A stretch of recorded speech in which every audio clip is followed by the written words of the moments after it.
Okay, we're going to perform a mock baptism in order to give you some information about baptism itself. So this is a typical baptistry. Most churches that have a baptistry, the baptistry looks like this. There's about 3.5 feet of standing water, 2 entranceways into the baptistry, which serve as dressing rooms in the back, where the individual being baptized has a kind of a private spot where they can change and get ready, and then the other room where the minister or whoever is performing the baptism can also do the same.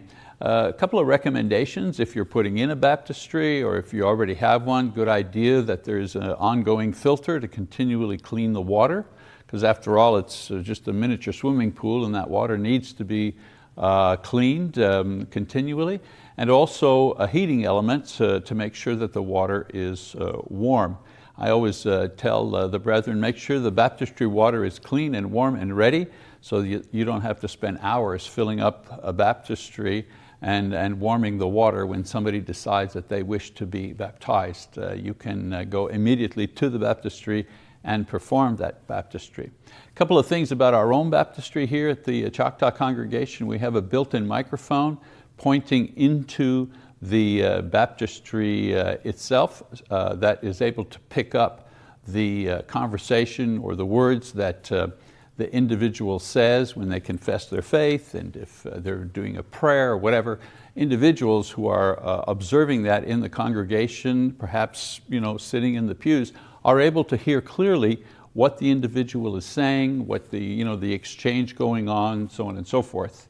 Also, this is a safety feature. We have heard and read many times, unfortunately, that people tried to go into the baptistry with a microphone on them, not realizing that that microphone is plugged into something which is electric, and there's a danger of electrocution. Okay, one other thing I want to show you before we actually do the baptism, so you'll need to come with me. We're going to go into the changing room. Here we are in the baptistry changing room. I've been in a lot of these type of rooms, and I can say that it's important that you provide the things needed by the individual who is going to be baptized. The first thing you might notice is there's a sign on the door here, and it says baptistry changing room, and in brackets, no storage. One of the temptations in a lot of churches is to use this room, which stays empty most of the time, to begin using it as storage. And I've been in churches and gone into their baptistry changing room where they were storing chairs and wedding paraphernalia and all kinds of extra boxes of lighting, because they felt, well, this is only used once in a while and we can use it as storage. But you need to remember that the individual who's being baptized, this is one of the most important days and moments of their life. And so when they walk into the baptistry changing room and see that it's being used as a storage area, that doesn't speak well of what we think the meaning of baptism is. So in our changing room, we try to make it clean and neat. We provide the things that an individual who's going to be immersed in water may need. A hairdryer, certainly a mirror to comb and to finish drying their hair. Chairs, because many times, especially ladies, they usually have someone come in with them to help them change and do other things. And so there needs to be a place for them to sit. Kleenex, because there's crying that goes on many times. The joy of the moment overtakes the individual. And then, of course, in this particular room, making sure that we have clothing that an individual can use in order to be baptized. Plenty of towels,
the individual can use.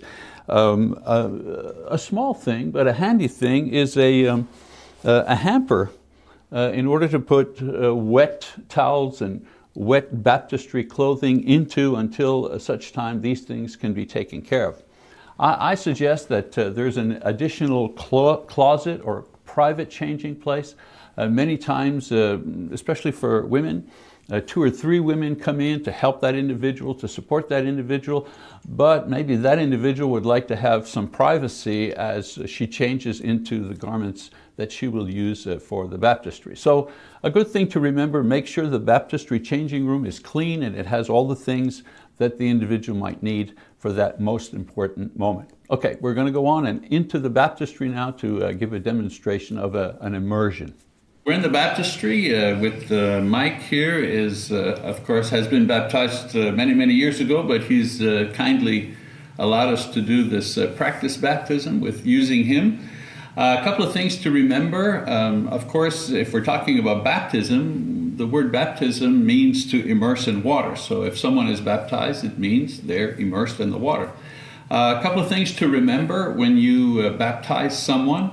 If you're going to baptize, you can baptize them a variety of ways. A person could go straight down into the water one way. In the first century, for a long time, they went face first into the water.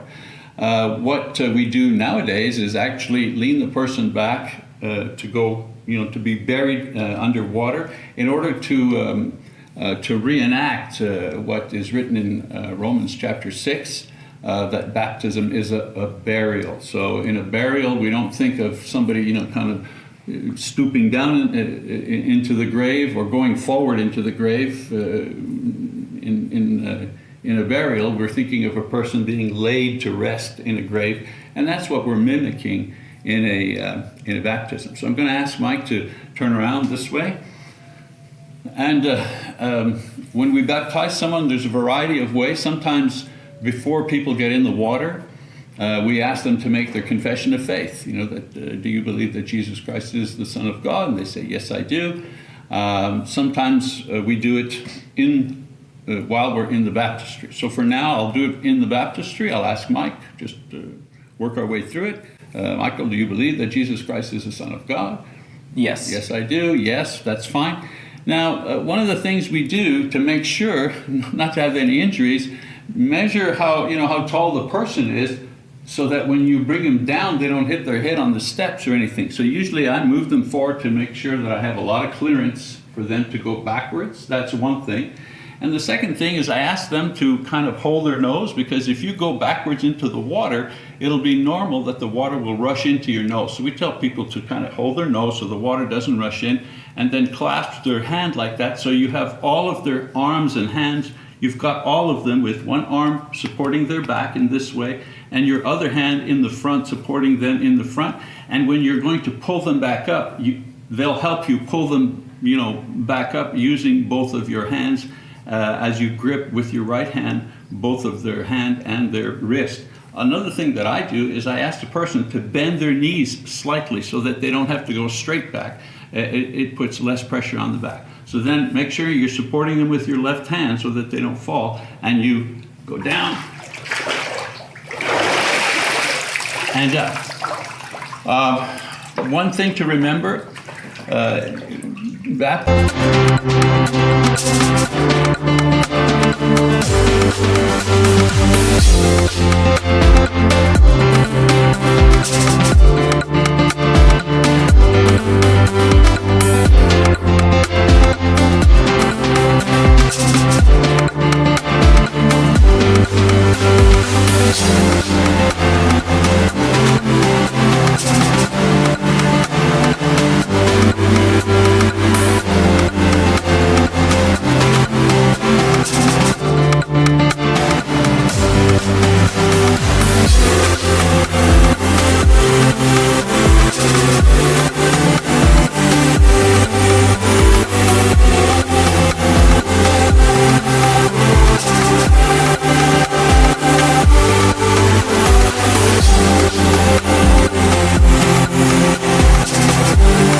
burial. So when you go down, go all the way down.